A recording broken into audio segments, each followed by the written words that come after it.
Baiklah, di sini saya akan menjelaskan materi tentang sistem perkemihan. Sistem perkemihan adalah sistem organ yang memproduksi, menyimpan, dan mengalirkan urin.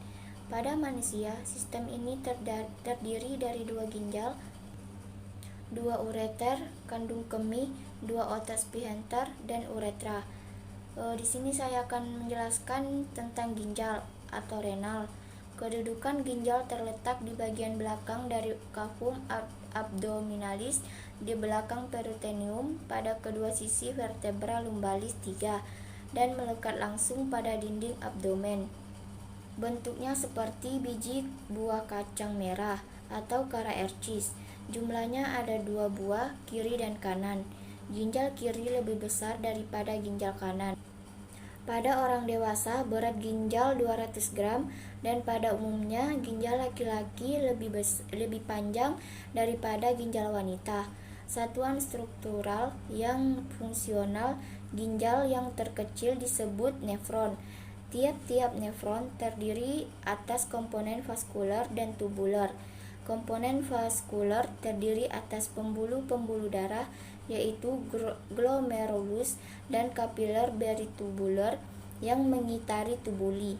Dalam komponen tubular terdapat kapsul Bowman serta tubulus-tubulus, yaitu tubulus contortus proximal, tubulus contortus distal, tubulus pengumpul, dan lengkung Henle yang terdapat pada medula kapsula.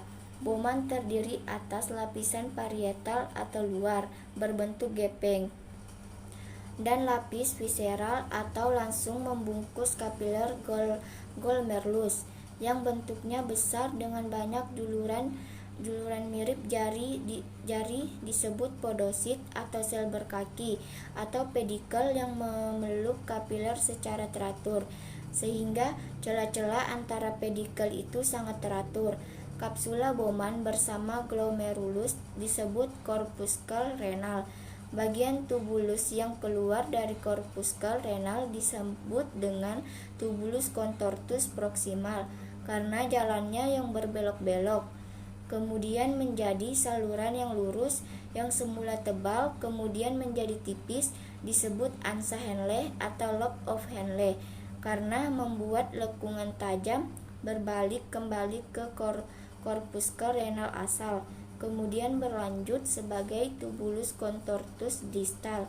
Bila sebuah ginjal kita iris memanjang, maka akan tampak bahwa ginjal terdiri dari 3 bagian, yaitu bagian kulit atau korteks, sumsum ginjal atau medula, dan bagian rongga ginjal atau pelvis renalis.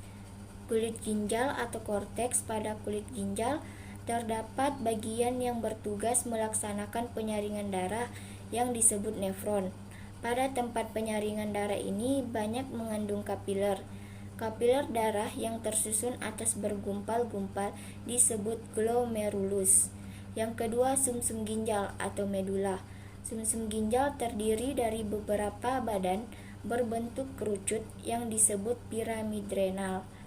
Dengan dasarnya menghadap korteks dan puncaknya disebut apeks atau papilla renis, mengarah ke bagian dalam ginjal. Satu piramid dengan jaringan korteks di dalamnya disebut lobus ginjal. Yang ketiga, rongga ginjal atau pelvis renalis. Pelvis renalis adalah ujung ureter yang berpangkal di ginjal, berbentuk korong lebar sebelum berbatasan dengan jaringan ginjal.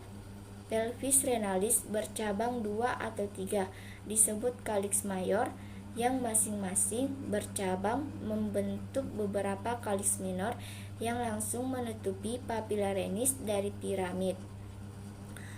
Fungsi ginjal yang pertama yaitu mengekspresikan zat-zat sisa metabolisme yang mengandung nitrogen, misalnya amonia.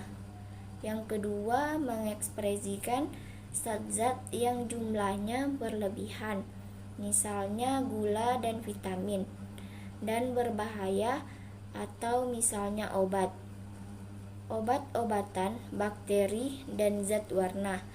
Yang ketiga, mengatur keseimbangan air dan garam dengan cara osmoregulasi. Yang keempat, mengatur tekanan darah dalam arteri dengan mengeluarkan kelebihan asam atau basah. Baik, hanya ini yang dapat saya jelaskan.